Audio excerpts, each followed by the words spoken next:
Ahojte priatelia, volám sa Tereska Rotová a som vaša emočná koučka. Pracujem s ľuďmi, ktorí sa rozhodli vziať život do svojich rúk a vymeniť všetky nepotrebné emócie za nové, lepšie a pozitívnejšie. K tomu vždy potrebujeme vedieť jednu dôležitú vec a to je to, ako sa my vlastne chceme cítiť. Niekedy je to jednoduchá otázka, niekedy je to zložitejšie a naša emočná inteligencia je obyčajne pomerne nižšia a tak musíme na tom tvrdo pracovať, aby sme sa zlepšili.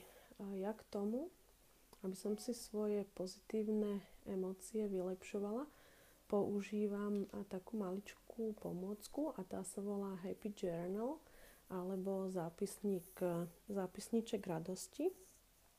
V tomto videu vám vysvetlím, čo to vlastne je.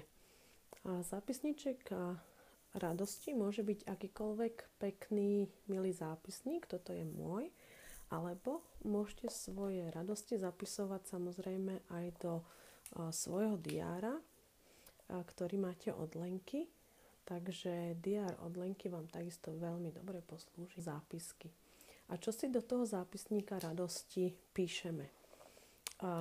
Ja mám zápisník radosti rozdelený do takých 5 kategórií a na každú kategóriu používam inú farbu. To znamená, že si všetky tieto zápisky robím pekne za sebou a potom si takýmito farebnými zvýrazňovačmi zvýrazním jednotlivú kategóriu. A na čo to asi tak slúži? Ak sa potom v budúcnosti potrebujem dostať do akékoľvek pozitívnej emócie, tak sa podľa jednotlivej farby viem veľmi rýchle zorientovať, čo vlastne v svojom zápisničku hľadám. Takže moja žltá zvýrazňuje vždy emócie, pozitívne emócie, ktoré som v svojom živote zažila ja. Takže akýkoľvek príjemné zážitky, ktoré som zažila či už v detstve alebo v blízkej minulosti, si zapíšem do svojho denníčka a aby som si ho naozaj, ako som spomenula, rýchle našla tieto zápisky, tak si ich zvýrazním touto žltou farbou. Do tejto kategórie si môžete zapísať čokoľvek, naozaj čokoľvek, čo sa vám v živote stalo a keď si na tú chvíľku spomeniete, dokážete okamžite tú pozitívnu emóciu v sebe cítiť. Aj fyzicky v svojom tele cítiť.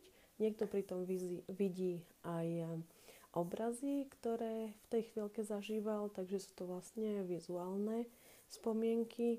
Niekto dokáže dokonca aj vnímať ešte tú vôňu alebo počuť hlasy, počuť zvuky, ktoré sa v tej onej situácii odohrávali.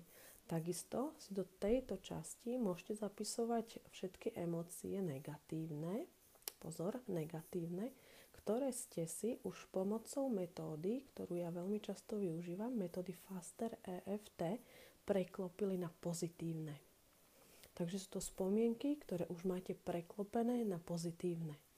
Ak chcete vedieť, ako to môžete urobiť, stačí si vyhľadať moju stránku fastereft.sk a požiadať o zaslanie mini návodu na ťukanie.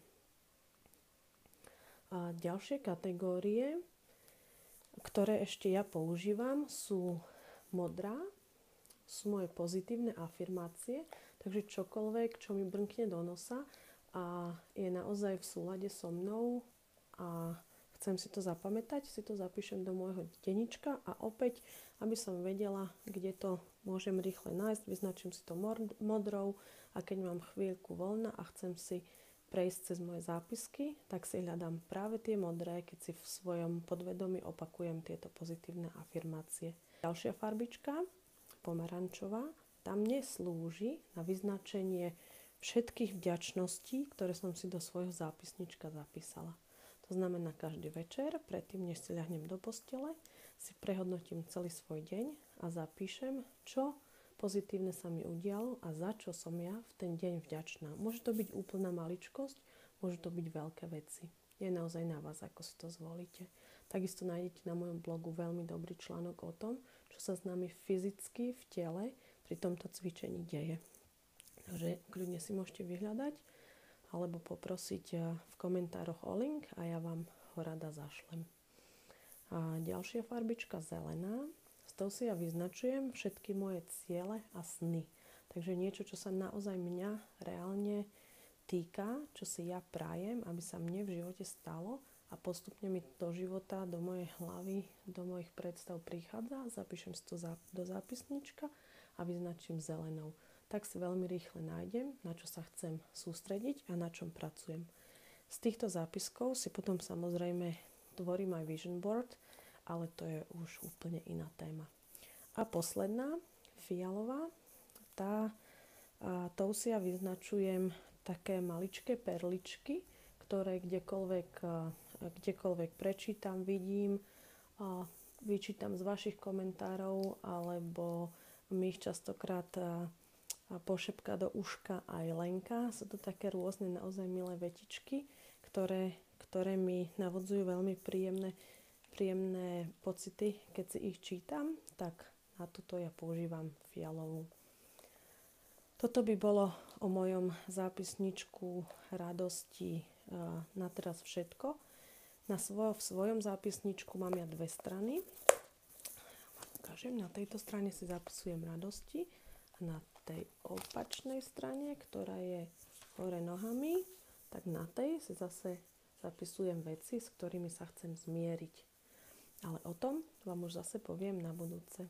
Tak zatiaľ sa majte krásne a príjemné chvíľky pri zapisovaní príjemných chvíľok. Pa, pa.